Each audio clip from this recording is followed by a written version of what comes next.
Jacques en Ina, baie dankie vir die voorreg wat ek het om vanmiddag die finansiële lering te kan doen. En ek gaan uit die boek van Filippus aan die gemeente van Filippi gaan ek die woord bring. Daar's 'n ek dink in die kerk in die moderne kerk deesdae is daar 'n persepsie dat ons mag nie oor finansies spreek nie. Finansies is 'n taboe ding. Jy kan oor enigiets praat. Maar as dit by finansies kom, dan staan ons nekhare regop. Ons wil nie eintlik hoor van finansies in die kerkie, want dit voel of die kerk net wil hê. Maar ek wil vandag lees uit Filippense 4 vanaf vers 15 tot 18. En ek gaan net eers vers 15 lees en ek sal terugkom na die res toe. En ek gaan in 'n paar van die gedeeltes dit in Engels ook lees, net om dit dalk meer klem daarop te lê. En ek gaan lees uit die Nuwe Lewende Vertaling vanaf vers 15 af. En dis so geskryf en ons weet Paulus het amper die helfte van die Nuwe Testament geskryf. Ek dink 13 van die 27 boeke is Paulus se boeke.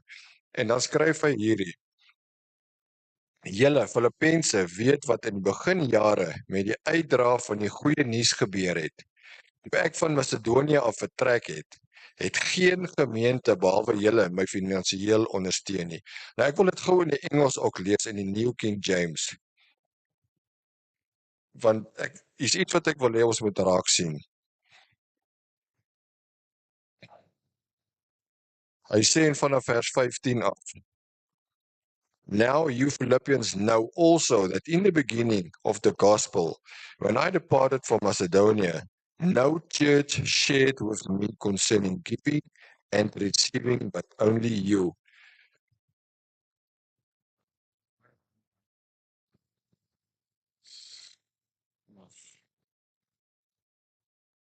Sê jy spesifiek om te praat.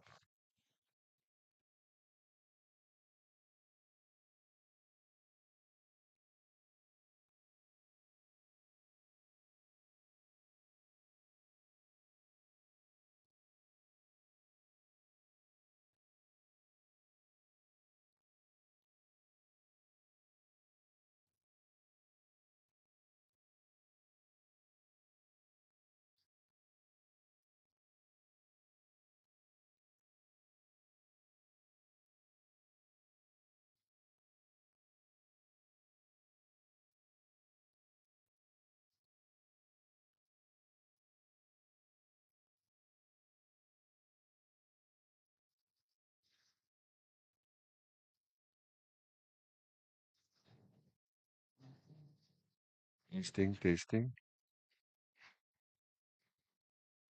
TBC, to be continued. Ek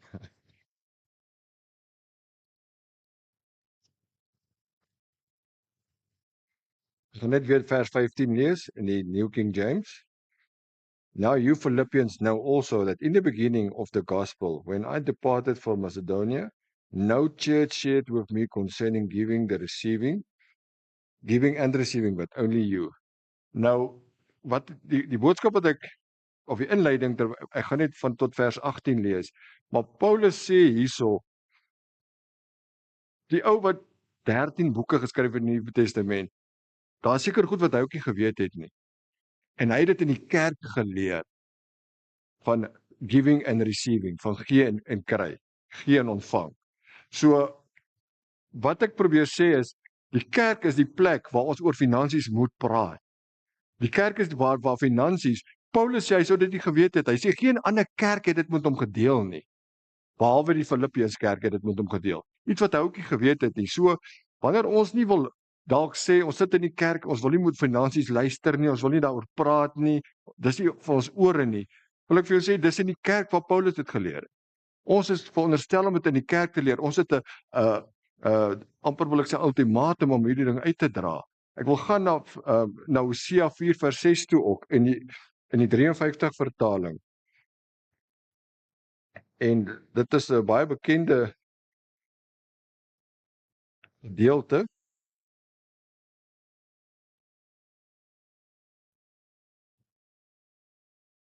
Waar die Here sê, my volk gaan te gronde weens 'n gebrek aan kennis. Ek net die regte ene goed kry.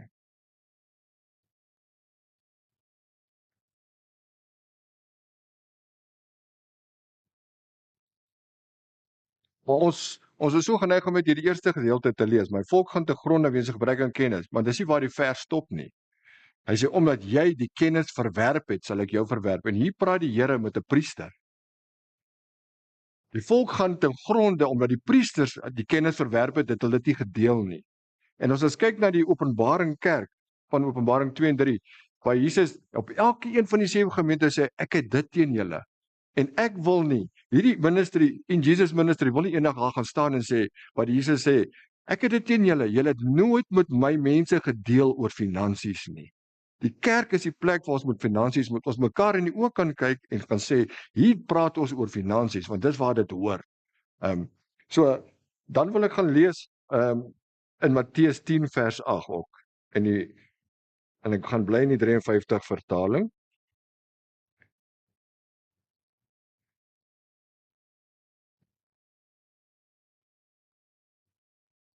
En hierso is ook 'n opdrag wat Jesus gee.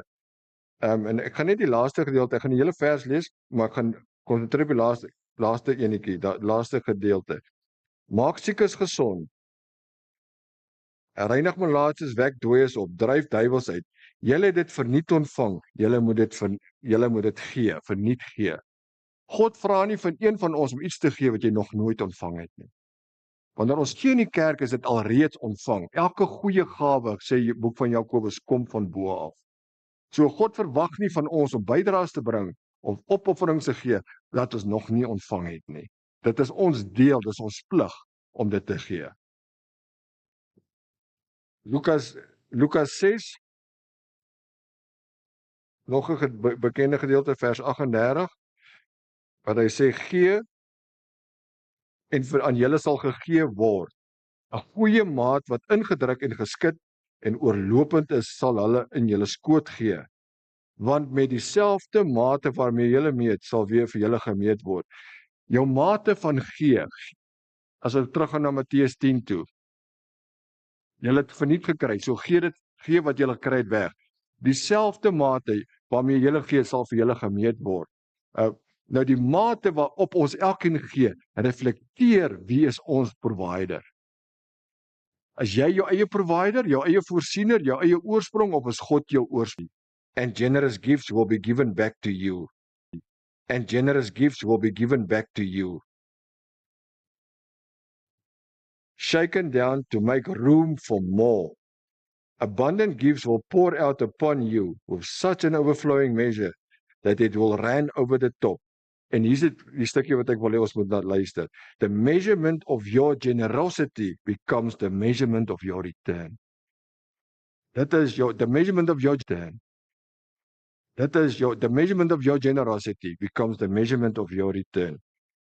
En as ons na 2 Korintiërs toe gaan in die Afrikaans. 2 Korintiërs 9 vers 6 wil ek wees.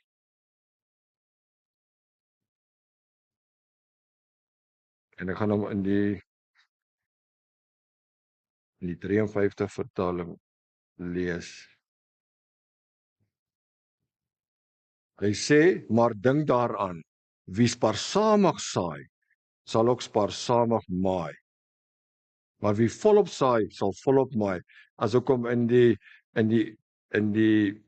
Nuwe Lewende vertaling, dan lees hy so, wie suinig saai, sal skarig oes. Wie ruimhartig saai, sal volop oes.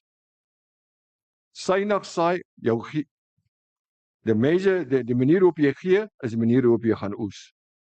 So, dan wil ek nou teruggaan na ons gedeelte by Filippense 4.